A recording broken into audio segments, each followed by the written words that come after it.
ನಮಸ್ಕಾರ ಎಲ್ಲರಿಗೂ. ಶ್ರೀ ಗಣೇಶ ಪುರಾಣದ 2ನೇ ಅಧ್ಯಾಯಕ್ಕೆ ಎಲ್ಲರಿಗೂ ಸ್ವಾಗತ. 2ನೇ ಅಧ್ಯಾಯದ ಮೊದಲ ಭಾಗವನ್ನು ಇವತ್ತಿನ ವಿಡಿಯೋದಲ್ಲಿ ನೋಡೋಣ. ಸೂತ ಮುನಿಗಳು ಹೇಳ್ತಾರೆ, ಓ ಋಷಿವರಿಯರೇ, ಮುಂದಿನ ಸಂಗತಿಯನ್ನು ಎಲ್ಲರೂ ಸಾವಧಾನದಿಂದ ಕೇಳಿ. ಸೋಮಕಾಂತ ಮಹಾರಾಜನಿಗೆ ಜನ್ಮಾಂತರದ ಪಾಪ ವಿಶೇಷದಿಂದ ಅಕಸ್ಮಾತ್ತಾಗಿ ಕುಷ್ಠರೋಗವು ಪ್ರಾಪ್ತವಾಯಿತು. ಈ ರೋಗವು ಆರಂಭವಾದೊಡನೆ ಅವನ ಅವಯವಗಳೆಲ್ಲ ಉದುರತೊಡಗಿದವು.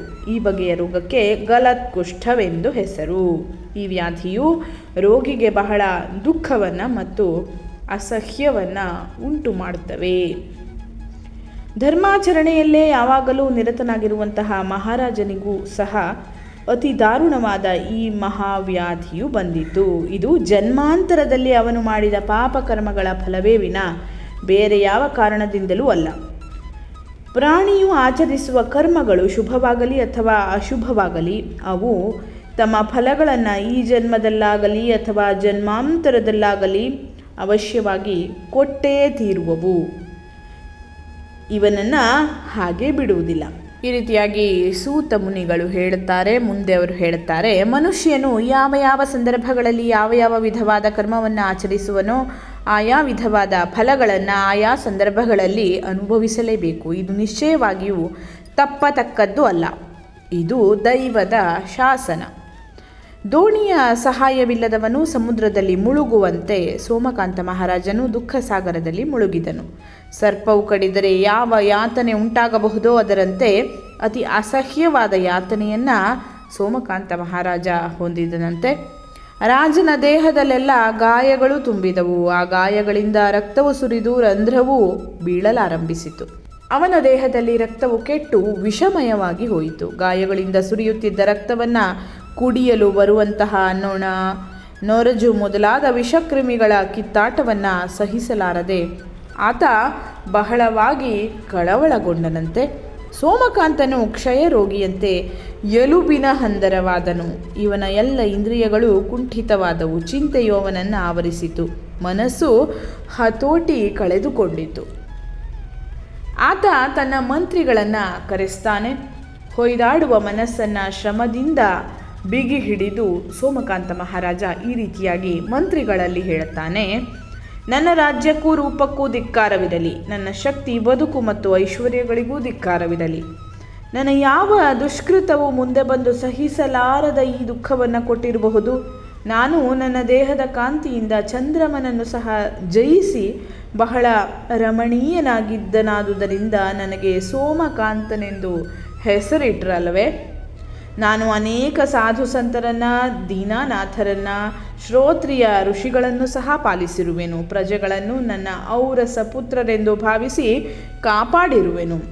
ಇತರರಾಗಲಿ ಕೇವಲ ವಾತ್ಸಲ್ಯದಿಂದ ಅವರನ್ನು ಸಲಹಿರುವೆನು.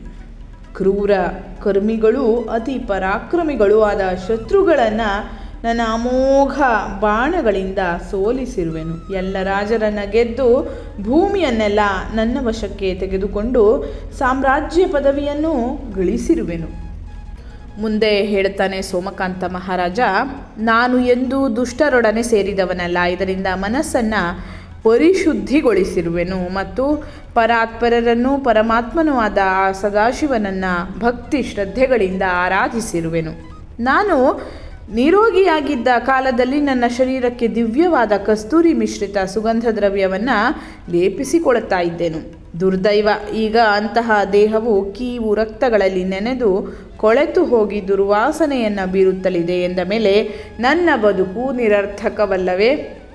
ಆದ್ದರಿಂದ ನೀವೆಲ್ಲರೂ ನನ್ನನ್ನು ಬಿಟ್ಟು ಕೊಡುವಿರಾದರೆ ನಿಮ್ಮ ಅನುಮತಿಯನ್ನು ಪಡೆದು ನಾನು ಅರಣ್ಯಕ್ಕೆ ತೆರಳುವೆನು. ನನ್ನ ಮಗ ಹೇಮಕಂಠನು ಸಮೃದ್ಧಿಯುಳ್ಳವನು, ವೀರನು, ಹಾಗೆಯೇ ಪಂಡಿತನೂ ಆಗಿದ್ದಾನೆ. ನೀವೆಲ್ಲರೂ ಇವನನ್ನು ನಿಮ್ಮ ರಾಜನನ್ನಾಗಿ ಒಪ್ಪಿ ಇವನಿಗೆ ರಾಜ್ಯಾಭಿಷೇಕವನ್ನು ಮಾಡಿರಿ ಮತ್ತು ನಿಮ್ಮ ನಿಮ್ಮ ಶಕ್ತಿ ಸಾಮರ್ಥ್ಯಗಳಿಂದ ಇವನಿಗೆ ಬೆಂಬಲವಾಗಿ ನಿಂತು ಇವನನ್ನು ಕಾಪಾಡಿರಿ. ನನ್ನ ಈಗಿನ ಪರಿಸ್ಥಿತಿಯಲ್ಲಿ ನಾನು ಯಾರಿಗೂ ನನ್ನ ಈ ಮುಖವನ್ನು ಎಂತಹ ಪ್ರಸಂಗ ಒದಗಿದರೂ ತೋರಿಸಲಾರೆನು. ಮಂತ್ರಿವರ್ಯರೇ ಕೇಳಿ, ನನಗೆ ರಾಜ್ಯ ಪರಿಪಾಲನೆ, ದಾರಾಪತ್ಯರು, ಬದುಕುವಿಕೆ, ಐಶ್ವರ್ಯ ಇವುಗಳಲ್ಲಿ ಆಸಕ್ತಿಯೇ ಇಲ್ಲ. ಇವುಗಳಿಂದ ಯಾವ ಪ್ರಯೋಜನವೂ ಇಲ್ಲವೆಂಬುದನ್ನು ನಾನು ಮನಗಂಡಿದ್ದೇನೆ. ಆದ್ದರಿಂದ ಅರಣ್ಯಕ್ಕೆ ಹೋಗಿ ಭಗವದ್ಧ್ಯಾನವನ್ನು ಮಾಡುತ್ತಾ ಆತ್ಮೋದ್ಧಾರವನ್ನಾದರೂ ಮಾಡಿಕೊಳ್ಳುವೆನು.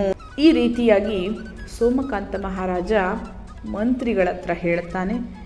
ಮುಂದೆ ಸೂತರು ಹೇಳುತ್ತಾರೆ, ಬ್ರಾಹ್ಮಣೋತ್ತಮರೇ ಕೇಳಿ. ಹೀಗೆ ಹೇಳಿ ಬಿರುಗಾಳಿಯ ಹೊಡೆತಕ್ಕೆ ಸಿಕ್ಕಿ ಬುಡ ಸಹಿತವಾಗಿ ನೆಲಕ್ಕೆ ಉರುಳುವ ಮರದಂತೆ ರಕ್ತ, ಬೆವರು ಇವೆರಡೂ ದೇಹದಿಂದ ವಿಪರೀತವಾಗಿ ಸೋರುತ್ತಲಿದ್ದುದರಿಂದ ಅಸಹನೀಯ ದುರ್ಗಂಧದಿಂದ ಕೂಡಿದ ದೇಹವುಳ್ಳ ಈ ಸೋಮಕಾಂತ ಮಹಾರಾಜ ಮೂರ್ಛಿತನಾಗಿ ನೆಲಕ್ಕೆ ಬೀಳುತ್ತಾನೆ.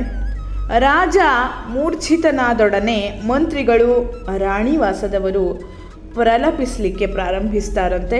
ಈ ಸುದ್ದಿಯು ನಗರದಲ್ಲೆಲ್ಲ ನಿಮಿಷ ಮಾತ್ರದಲ್ಲಿಯೇ ಹರಡಿತು. ನಾಗರಿಕರೆಲ್ಲ ಅರಮನೆಗೆ ಓಡಿ ಬಂದು ದಾರುಣವಾದ ಈ ದೃಶ್ಯವನ್ನು ನೋಡಿ ಶೋಕಿಸಲಾರಂಭಿಸ್ತಾರೆ. ಎಲ್ಲಿ ನೋಡಿದರೂ ಹಾಹಾಕಾರವು ಕೇಳಿ ಬರ್ತಾ ಇತ್ತು. ಮೂರ್ಛಿತನಾದಂತಹ ಸೋಮಕಾಂತ ಮಹಾರಾಜನಿಗೆ ತಮ್ಮ ಉತ್ತರೀಯಗಳಿಂದ ಅನೇಕರು ಗಾಳಿಯನ್ನು ಹಾಕತೊಡಗಿದರು. ರಾಜವೈದ್ಯರು ತೀವ್ರ ಪರಿಣಾಮಕಾರಿಗಳಾದಂತಹ ಚಿಕಿತ್ಸೆಗಳನ್ನು ನಡೆಸಿದರು. ಮಂತ್ರಚಿಕಿತ್ಸಕರು ಅನೇಕರು ದಿವ್ಯ ಮಂತ್ರಗಳನ್ನು ಪ್ರಯೋಗಿಸಿ ರಾಜನನ್ನು ಉಪಚರಿಸಿದರು. ಎಲ್ಲರೂ ಈ ರೀತಿಯಾಗಿ ಯತ್ನಿಸಿ ರಾಜನನ್ನು ಚೇತನಗೊಳಿಸಿದರು. ಮಂತ್ರಿ, ವೈದ್ಯ, ಮಾಂತ್ರಿಕ ಮತ್ತು ರಾಣಿವಾಸದವರು ಮಾಡಿದ ಅನೇಕ ಬಗೆಯ ಉಪಚಾರಗಳಿಂದ ಸೋಮಕಾಂತ ಮಹಾರಾಜ ಮೂರ್ಛೆಯಿಂದ ಎಚ್ಚೆತ್ತನು. ರಾಜನು ಸ್ವಲ್ಪ ಸಮಾಧಾನವನ್ನು ಹೊಂದಿದ ಮೇಲೆ ಅವನನ್ನು ಕುರಿತು ಮಂತ್ರಿಗಳು ಈ ರೀತಿಯಾಗಿ ಹೇಳುತ್ತಾರೆ, ಪ್ರಭೋ, ನಿನ್ನ ಅನುಗ್ರಹದಿಂದ ದೇವೇಂದ್ರನಿಗೆ ಲಭಿಸಬಹುದಾದ ಭೋಗ ಭಾಗ್ಯಗಳನ್ನು ನಾವು ಅನುಭವಿಸಿದ್ದೇವೆ. ಈ ಭೋಗಗಳು ಸಾಮಾನ್ಯರಿಗೆ ದೊರೆಯದಂತಹವು. ಇಂತಹ ನಾವು ಈಗ ರಾಜ್ಯದಲ್ಲಿ ನೀನಿಲ್ಲದೆ ಹೇಗೆ ಜೀವಿಸಿರಬಲ್ಲೆವು? ಹೃದಯ ಶೂನ್ಯರಾದ ಕಟುಕರೂ ಸಹ ತಮ್ಮ ಸ್ವಾಮಿಯನ್ನು ಹೀಗೆ ಬಿಟ್ಟು ಇಷ್ಟು ಭೋಗಗಳನ್ನು ಅನುಭವಿಸಲಾರರು. ಕೋಶಾಗಾರದಲ್ಲಿ ಮಿತಿ ಇಲ್ಲದೆ ದ್ರವ್ಯವಿದೆ. ನಿನ್ನ ಮಗನಾದ ಯುವರಾಜ ಹೇಮಕಂಠನಿಗೆ ಅಪರಿಮಿತ ಶಕ್ತಿ ಸಾಹಸಗಳಿವೆ. ಇವನು ಯುದ್ಧ ವಿಶಾರದನಾದುದರಿಂದ ಈ ರಾಜ್ಯಕ್ಕೆ ಶತ್ರುಗಳಿಂದ ಯಾವ ಭೀತಿಯೂ ತೊಂದರೆಯೂ ಉಂಟಾಗುವಂತೆ ಇಲ್ಲ. ಇವನು ನೀತಿ ಧರ್ಮಶಾಸ್ತ್ರಗಳ ರಹಸ್ಯವನ್ನು ಅರಿತವನಾದ್ದರಿಂದ ಪ್ರಜೆಗಳನ್ನು ತನ್ನ ಮಕ್ಕಳಂತೆ ಸಂರಕ್ಷಿಸಬಲ್ಲನು. ಆದುದರಿಂದ ಹೇಮಕಂಠನು ಅಭಿಷಿಕ್ತನಾಗಿ ರಾಜ್ಯವನ್ನು ಪರಿಪಾಲಿಸಲಿ. ರಾಜ, ನಾವು ಸುಖ ಭೋಗಗಳಲ್ಲಿ ಆಸಕ್ತಿಯನ್ನು ಬಿಟ್ಟು ಹಿಂದೆ ನಿನ್ನೊಡನೆ ಅರಣ್ಯಕ್ಕೆ ಬರಲು ಸಿದ್ಧರಾಗಿರುವೆವು. ನಮ್ಮನ್ನು ಮಾತ್ರ ಅನಾಥರನ್ನಾಗಿ ಮಾಡಿ ನೀನೊಬ್ಬನೇ ಅರಣ್ಯಕ್ಕೆ ಹೋಗಬೇಡ, ನಾವೂ ಬರುವೆವು. ಈ ರೀತಿಯಾಗಿ ಮಂತ್ರಿಗಳು ಸೋಮಕಾಂತ ರಾಜನಿಗೆ ಹೇಳ್ತಾರೆ.